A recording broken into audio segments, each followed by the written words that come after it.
Today is December 5th. More Juan Soto rumor updates. Max Fried had a 90-minute Zoom. Some other big free agents rumored. Let's get into it. Let's talk Yanks. Talking Yanks with old John Boy, and Jake. Recaps galore, weekly awards, stat lines, theme, and hot takes. Get your Yankees news from these two fine dudes. It's time for Talkin' Yanks. Talking Yanks with old John Boy, and Jake. Talking Yanks with old John Boy, and Jake. Hello and welcome to Talkin' Yanks, presented to you by SeatGeek. Make sure you guys use code YANKS15. Yes, YANKS15, 15% off your next order. Whether you're going to see a show, a sports team, wherever there are seats, SeatGeek has tickets to it. I don't know. New York Knicks, they have any home games coming up tonight? Charlotte Hornets?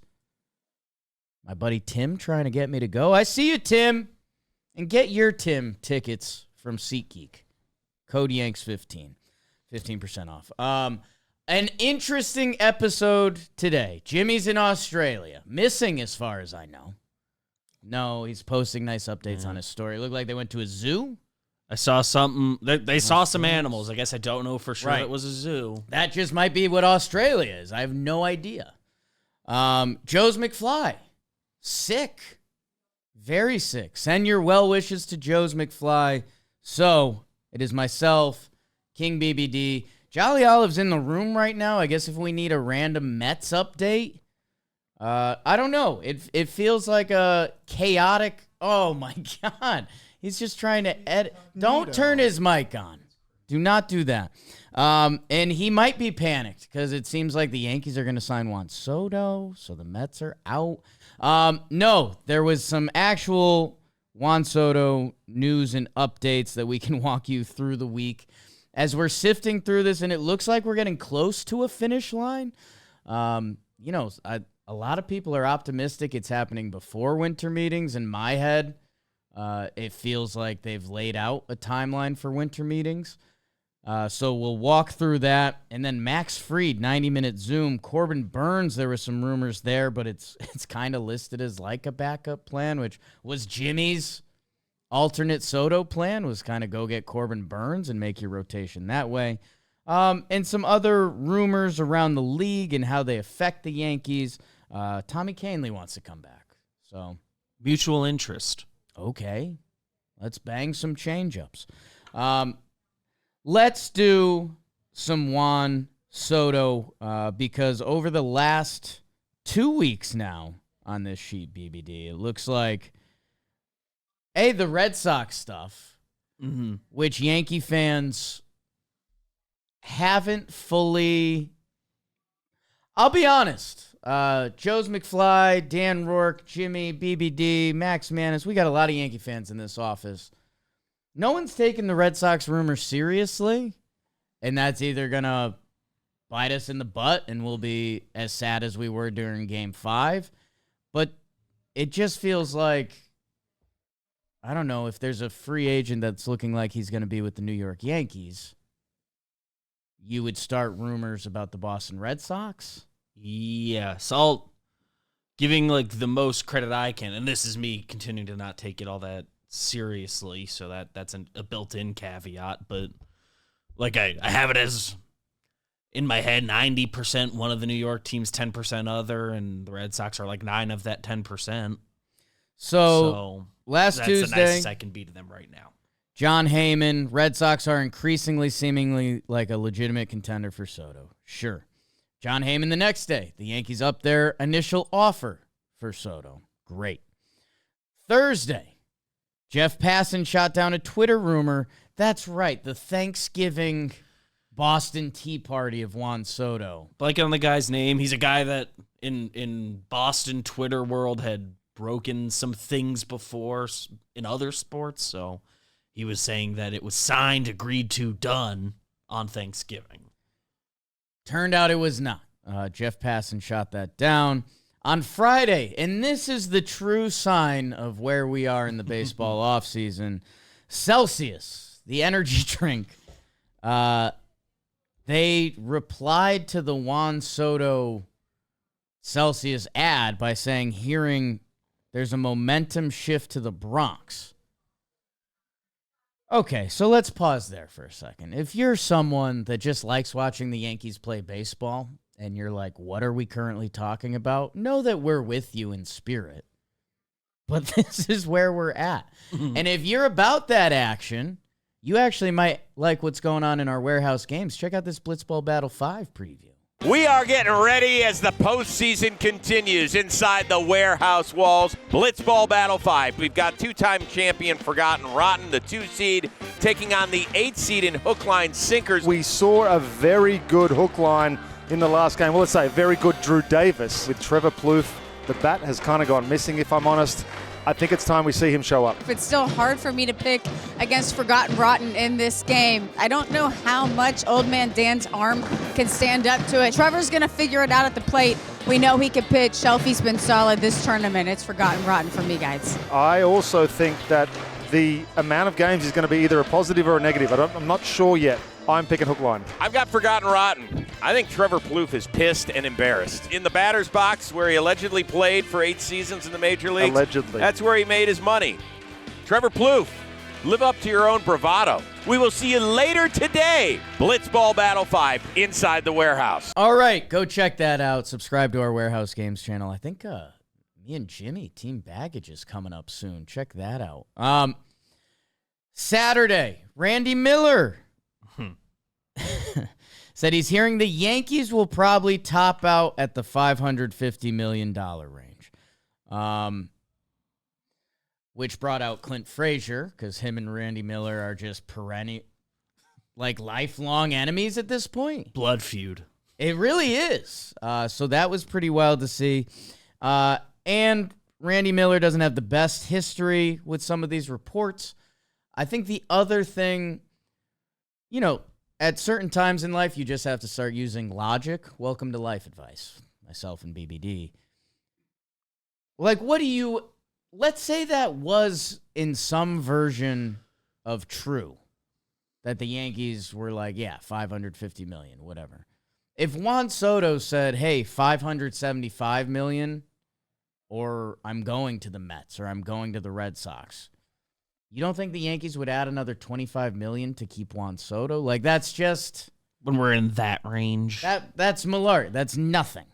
Being... That is nothing. As generous to that... Because if it was a true, our final offer is $550, that's the Yankees not being competitive and trying to re-sign him. Being as kind to that rumor as I can be. That's like, Yankees' final offer was $550, and they said, like, and come back with whatever numbers you get, and we'll talk.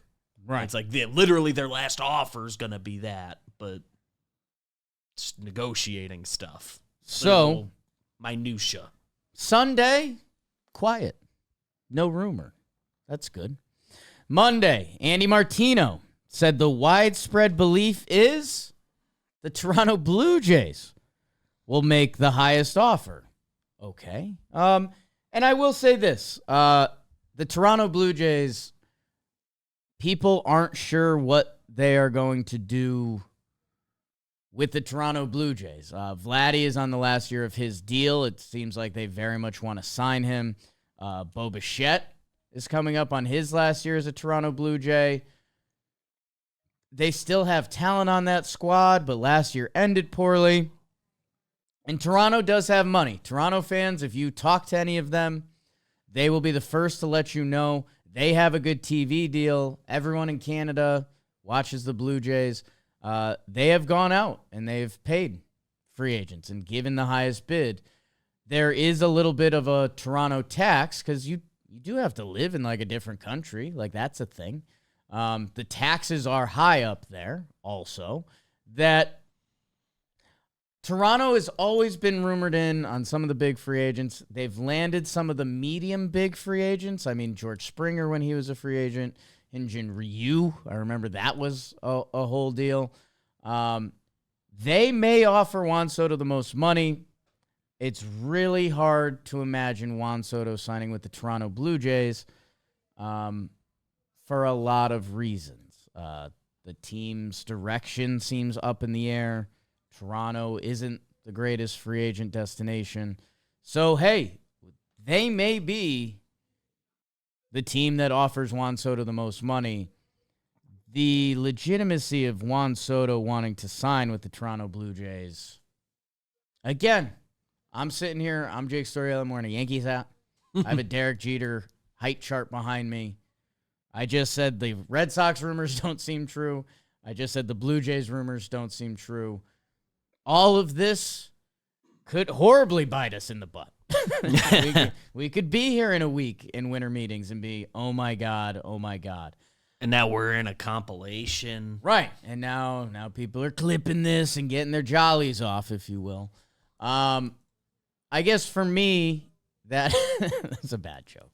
I guess for me, Aaron Judge's free agency almost, and I guess this is where a lot of my confidence is coming from. The Aaron Judge free agency went almost exactly how we thought it would. Like, the San Francisco Giants were heavily involved. That was the team rumored. They're looking for a superstar. He's from the area. It was like, okay, all of this makes sense. If they have the highest bid by a lot, like they've got turned down by Correa. That didn't work out. Or they turned down Correa in the end. That got weird. That it was like, okay, the San Francisco Giants and Judge, like a lot of this makes sense. A West Coast star, local kid, $400 million, whatever it is. The Padres was the only wrinkle. The Padres were still in there. Hey, we're willing to throw a ton of money at any one mode. They got in the mix. That was a little scary because it was like, wait, does this team just have no limits? Aaron Judge, we all Talkin Yanks fandoms have run through the story now. Gets on the horn with Hal. I believe he was in Italy at the time. Don't know how the time zones there worked. But they said, get me here. They got him here. Juan Soto, Yankees and the Mets. And Steve Cohen in the Mets, I say this with Jolly in the room, there is some part of that makes sense. Steve Cohen took over the New York Mets. They wanted to change some of the tones of the New York Mets. And you could do that by signing Juan Soto, especially away from the Yankees. He's a generational talent. He's in his prime. Inner Circle Hall of Famer, maybe. We'll see where the hitting stats land. We know where we're at with the defense. We're talking about moving him to first base. He's on the pace. I guess all of this was a long-winded way of Juan Soto's not signing in Toronto. Like, I'm sorry. They may have the highest bid. If what I said about Boston, I would bet, if it was Boston or Toronto, I would bet my dog's life on Boston. Like, I'm sorry to all our young Toronto Blue Jays fans that are tuning in to hate Talkin Yanks, but no. So, further into the week. So sorry, Andy Martino. Well, actually, no. We like Andy Martino, and everyone is now reading his Yankee Way book in our office, so Joe's McFly's listening to an audiobook. It just got to my apartment, so You got us, Andy. Tuesday, Boris says Soto has begun the process of eliminating teams at Snell's press conference. Blake Snell signed with the Dodgers. Every team still in the race has offered at least $600 million. Is that a Boris quote? That was a separate update. I believe that was part of Alden Gonzalez's report. Okay. Soto's free agency is nearing its final stages. Oh, no, that was Cuddy. That was Cuddy. And the athletic crew. Okay. Rosenthal. Entering the final stages could be done by the end of the week. Before next week's winter meetings. Winter meetings start Sunday in Dallas. Wednesday, Jeff Passan says all 5 Juan Soto contenders are still in. The expectations is Soto will have meetings this weekend and will decide where he's going by the time winter meetings start. BBDU listed the teams as Yankees, Mets, Red Sox, Blue Jays, Dodgers. Makes sense. We will know at latest at the time the winter meetings start in Dallas. That's a quote from Passan? Yeah. Okay. I'm going to call a quick timeout because, talking with Jimmy, talking around the office, and again, maybe this is just blind confidence that I'm about to have a horrible weekend. We had a Sam Aldegheri, the first Italian-born baseball player, was in our office this morning. He was an agent, friend, and all that. The friend, big Talkin Yanks guy. Shout out. Appreciate that. And he was like, you think Soto's going to sign before winter meetings? And I have very much been like, no. I've said this for a while now. I said if I was Juan Soto, I would execute the exact same playbook Judge just did. I would bring it into winter meetings. Probably the second day of winter meetings, I would have so many rumors about the New York Mets and Uncle Steve and driving up that price tag to get either another year or another $1 million a year or whatever it is. And then I would call Hal and say, the Mets are at this number. You need to be at least at this number. Hal says yes, over coffee in Italy. We run it back. Jeff Passan, of all the beat reporters, he wouldn't say that if he didn't think that was going to happen. Now, could it still be wrong? Absolutely. I mean, you can hear something in one of these meetings that's supposed to happen, and if Juan Soto delays it a couple days, doesn't get what he's looking for, then he doesn't have to. But it seems like Juan Soto's team, from the time they started setting up their first meetings, was decently early on for a player's free agency. And it seemed like it's been an aggressive course, and he clearly knows kind of what number he's looking for, where he wants to be, and who he's going to consider being with. That, man, I guess I haven't been alarmist, Jake, yet. BBD, I think we're on call, man. Yeah. This seems like it has a very good chance to happen. If not in the next couple days, I wouldn't expect winter meetings to end without Juan Soto signing, which that's crazy. Like, I guess I haven't mentally gotten to that place yet. In winter meetings end Wednesday? Wednesday's the official last But that's day. also like a fake last That's day. kind of Tuesday's like the real last day. So, holy smokes. No offense to the Rule 5 draft. No offense to the Rule 5 draft, and there's been a lot of great success stories. Anthony Santerre was a Rule 5 draft. Yeah, okay. That's kind of got me on edge. A little bit. And I wasn't on edge. I feel I was on edge about it being... Jolly out of the room. I was on edge about it being as soon as, tonight. And Right. I, half had plans, so I feel good about that. Going to see Wicked again? Maybe. No Wicked, but I'm watching a dog. And then, Nice. so now I'm just nervous about Saturday, because it seems like that's when the timeline's going to be here, talking, whatever.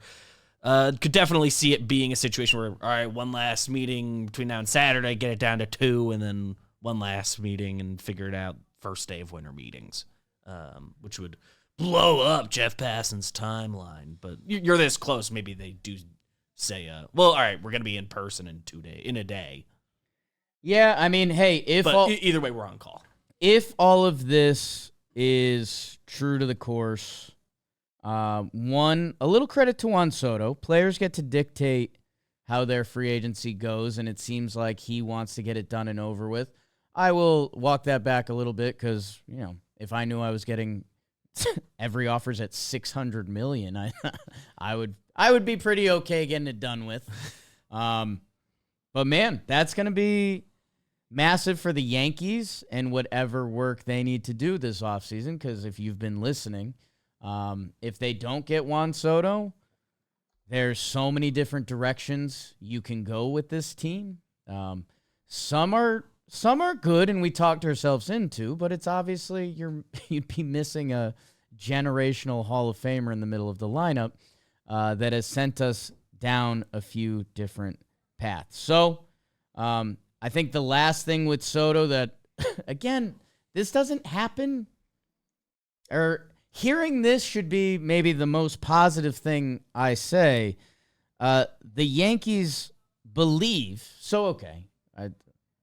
it's from Mark Feinsand, that they will get a final crack to match or beat the best offer. That's a good sign to me. That makes me think he likes being a New York Yankee. Better than them not believing, but it's just a belief. They could believe wrong.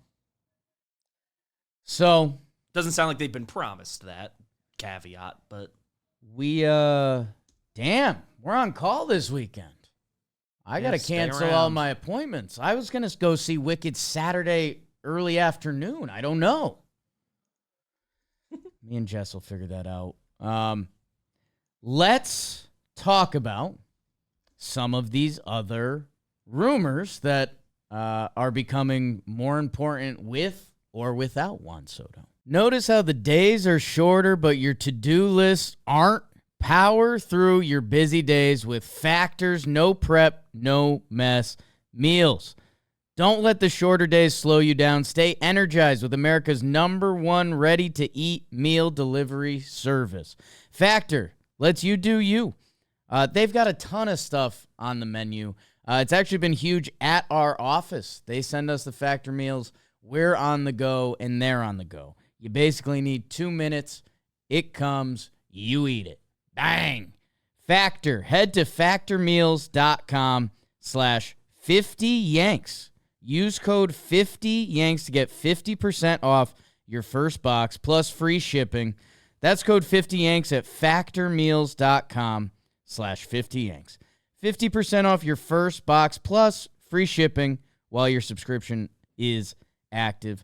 Go check them out. Dietitian approved. Whatever you want, Factor's got it. All right, the first fun one that kind of wasn't on a lot of Yankee fans' radars, but Max Fried from the Atlanta Braves, the talented lefty pitcher. Go check out his Baseball Reference when you get a chance. It is impressive and jumps off the page how good he has been. The Yankees had a 90-minute Zoom call with Max Fried that supposedly went well. Sounded like both sides were surprised. It's kind of funny. I mean, imagine if it went bad. 90 minutes of a bad Zoom call? That's a nightmare. Sounds like it went well. This report, somebody on Fried's side said Max really, really liked them. Okay, so we're passing notes in the back of the class now. These are all from, those two are from Michael K. We love Michael K. Michael K's the best. Sources indicated that 9 team officials were on the Zoom, including Aaron Boone, Matt Blake.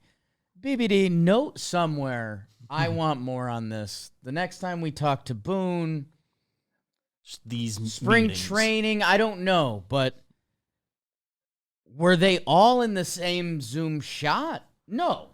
Is it like our setup where they have a conference room? It's the off season. They aren't like all in the same building. No. So there are 9 different Zoom. Just a bunch of boxes. How many people did Max Fried have? Were there 16 different people in different Zooms? That's a horrible Zoom. What does the grid on that look like? We need more information. I'm gonna do something I'm not proud of. I'm gonna DM Matt Blake. I don't think I've done that before. I've tweeted at him and he's replied before. Okay. This is gonna either be the first step in our friendship or the last step. Hey, Matt Blake. Hope all is well. Yeah. Hope all is well Strongly. and happy holidays. This is good. Hey, Matt Blake. Hope all is well. Happy holidays. Not actually trying to pry, which means I'm trying to pry. Actually trying to pry, but this Max Fried Zoom setup sounds hilarious. A lot of boxes. Was everyone on their own Zoom box? Were there 16 different boxes? All right.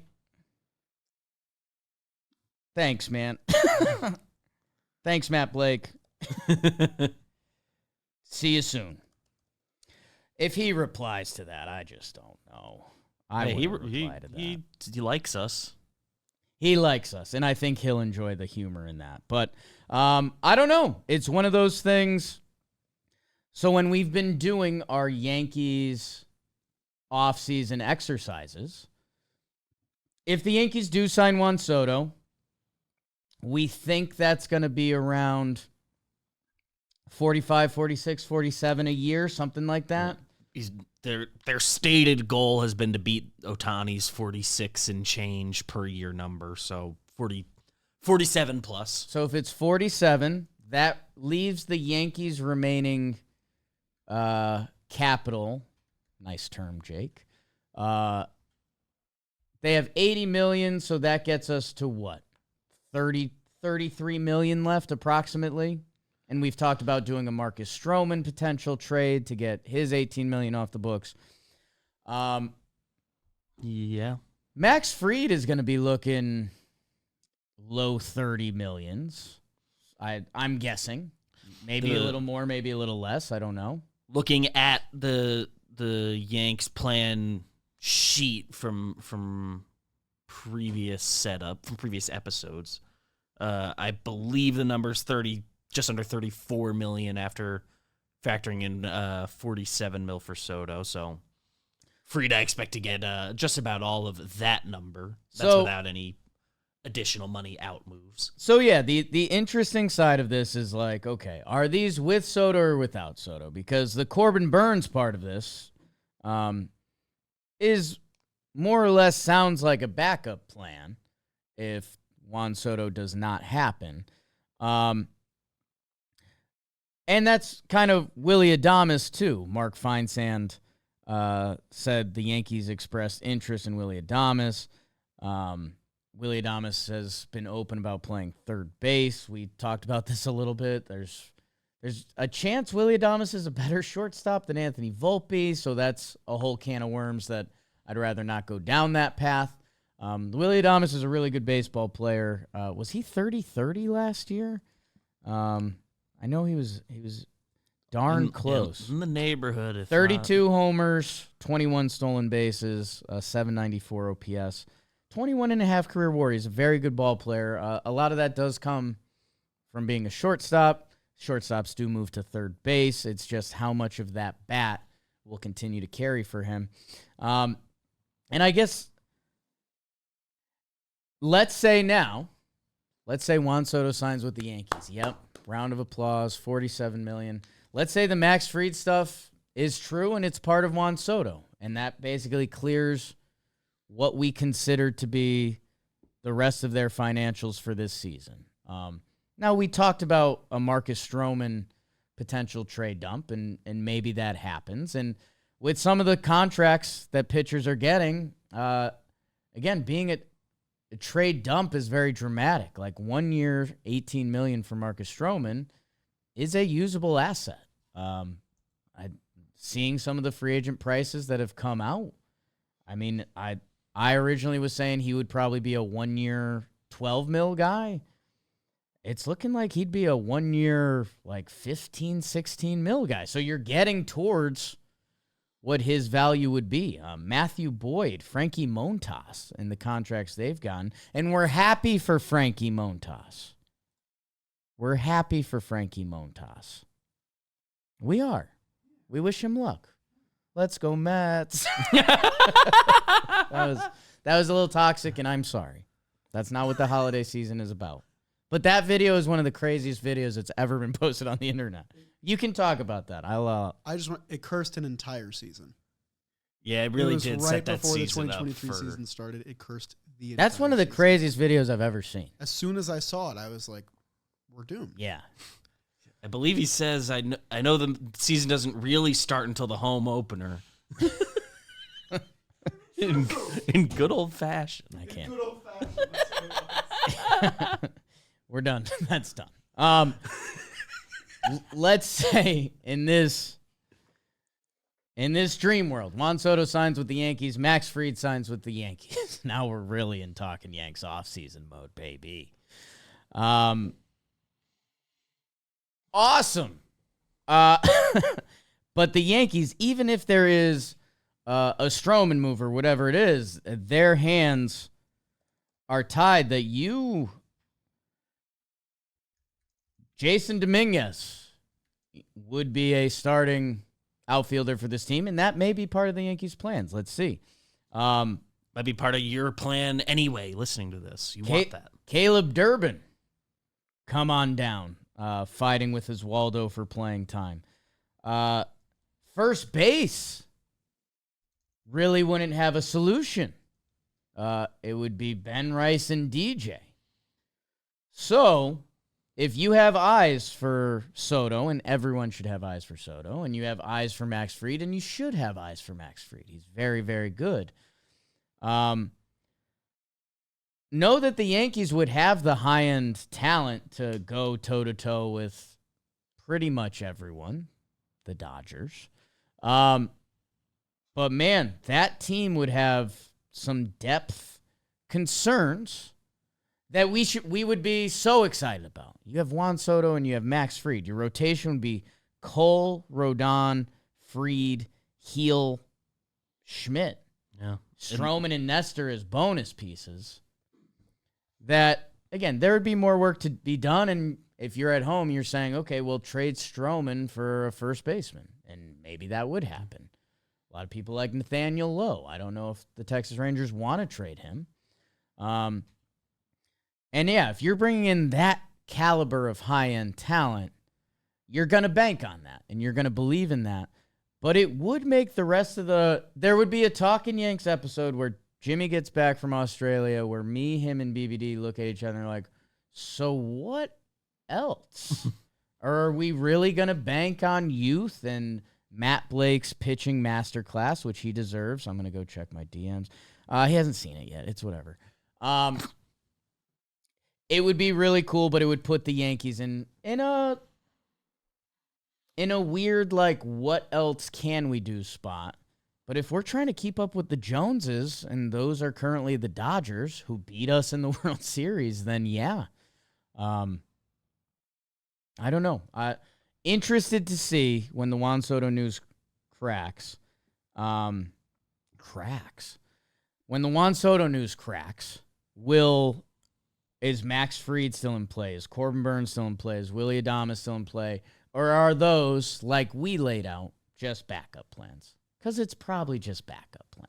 Today's episode is sponsored by Pickett. It's the end of the year, and Pickett is here to tell us how we did all year long with our bets. Every year they release a Spotify-wrapped version of their metrics they call the Pickett Instant Replay. Instant Replay analyzes your bets from the past year automatically and turns them into a summary so you can see how many parlays you missed by one leg or which team made you the most money. They shared with us that MLB was second to NBA last year in money wagered, and the Dodgers were the number one bet MLB team. Download the Pickett app now for free on iOS and Android to see your personal Pickett Instant Replay for 2024. The app will create your personal Instant Replay even if you're a brand new user. Use code JOHNBOY. That's code JOHNBOY on sign up to get $3 or $100 sent directly to your PayPal or your Venmo. Scan the QR code on the screen or Pickett.com today. All right, let's finish up with some moves around the league and how they might impact the Yankees. Started talking about this a little bit when it comes to Stroman, and I do think Nestor has to be a part of the conversation again. We know the Yankees considered trading Nestor at the deadline. Nestor's coming in at $7 million. Give or take, I think 8 is a number I saw. That area. Nestor's coming in at $7-8 million. He has 2 years left. I believe this is his last year. Or this is the last year. So, I guess it's the Marcus Stroman conversation with Nestor, who Nestor seemingly still has better high-end potential. It feels like he could, if he's healthy and he taps in, Nestor could still give you the really strong season. Where Stroman, it feels like he's out there to eat innings, and he's going to nibble, and he's going to do Marcus Stroman, and some days that's going to work, and other days that's not going to work. We saw the Yankees not use him. Did he not pitch the entire postseason? He did not end up pitching at all in the postseason. Wow. that some of the price tags, Snell, $36.2 million, Pivetta and Luis Severino, old friend, they turned down the qualifying offer of $21 million. Nick Martinez, if you're not familiar, you should be. He had a really nice year for Cincinnati. He took $21 million, and then Yusei Kikuchi got $21 million for 3 years on the open market. Burns, Fried, and Pivetta all have qualifying offers attached, so the Yankees would be giving up picks to get them, so that's something to think about. And isn't Burns like real picks? Isn't that like a second and a fifth or something? Or was that someone for else? any of because of where the Yankees are, it's the same for any of them. Gotcha. They give up whatever your second and fifth most valuable picks are. It doesn't necessarily mean the second and fifth round, because if you've got a comp pick for somebody else, then that pick becomes your second and fifth most valuable picks, wherever those lie, or what would be going in the case of the Yankees. Frankie Montas, as referenced earlier in the show, he got $17 million a year for 2 years, and he has a player opt-out, so it's a very good contract for Frankie Montas. If the new pitching factory that is the New York Mets, if he taps into that for a year, Frankie Montas is going to opt out and get a lot more money. If not, he still has another $17 million to bank for himself the following season. Matthew Boyd, $14.5 million. He hasn't thrown over 100 innings since 2019. I don't think he's thrown over 80 innings. No, I have 78 2/3 as his most in a year since 2019. So, again, I think the two things in play here for the New York Yankees, let's focus on Stroman and Nestor, because Stroman, we've talked about that $18 million. We may need to allocate that money in different places. It's how we would handle it professionally in a business meeting. And there's teams that could use Marcus Stroman's innings, probably around a 4 ERA, depending where he's pitching and what defense he has behind him. Hell, the Chicago Cubs, who they signed Matthew Boyd and they have pitching, Marcus Stroman, if you recall, and I said this a lot, he got off to an electric start in 2023 with the Chicago Cubs, and they had really good defense. Nico Horner, Dansby Swanson, Cody Bellinger. Remember a couple of those names. That I don't think the Cubs need more starting pitching or Marcus Stroman. But if you're a team that has good defense behind you and maybe a big ballpark, like the Kansas City Royals just came to mind, although they have their own pitching, Marcus Stroman can be an impactful player for your team, especially over the course of 162. That his trade marketing considerations are very interesting. And I do think Nestor is very much on the table because the price tag is less than half, with probably more potential. And I guess going back to the Juan Soto trade rumors of yesteryear, when we did Michael King and Clark Schmidt, we had very similar discussions, and Michael King was the piece that the Padres wanted. That I have Nestor heartstrings, maybe the most in this office. Something about the way that man looks while he's doing it gets me, and he's got some moxie, and I love Nestor. I do. Whoa, emotional.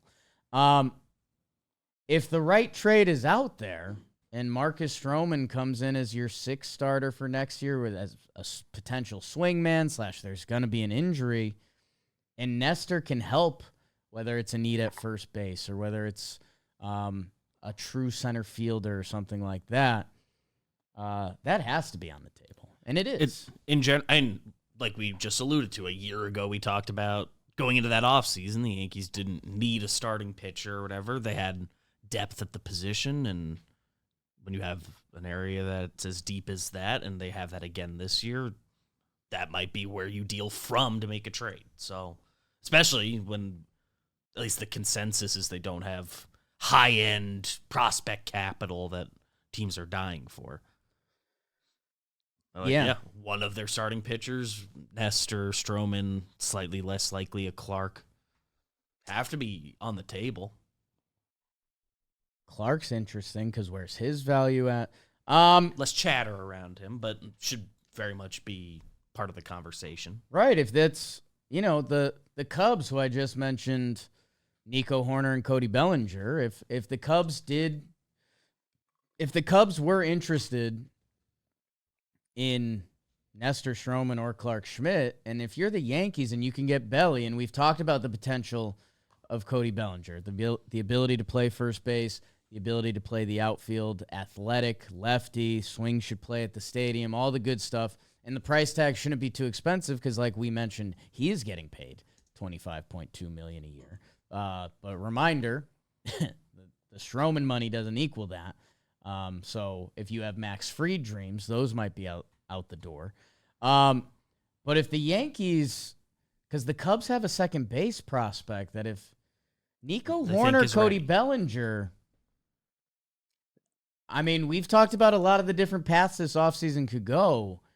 If it's Soto, Cody Bellinger, and Nico Horner, you had a huge offseason.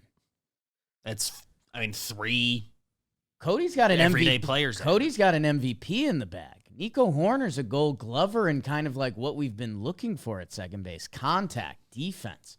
He's, this is a bit of a curse word. I might have to bleep this out. He's the IKF that was promised.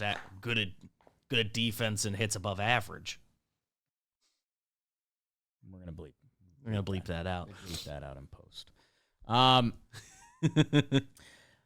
Consistently hits above league average. I think.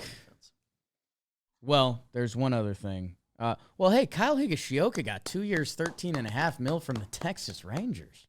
Let's go, Higgy. We celebrate that.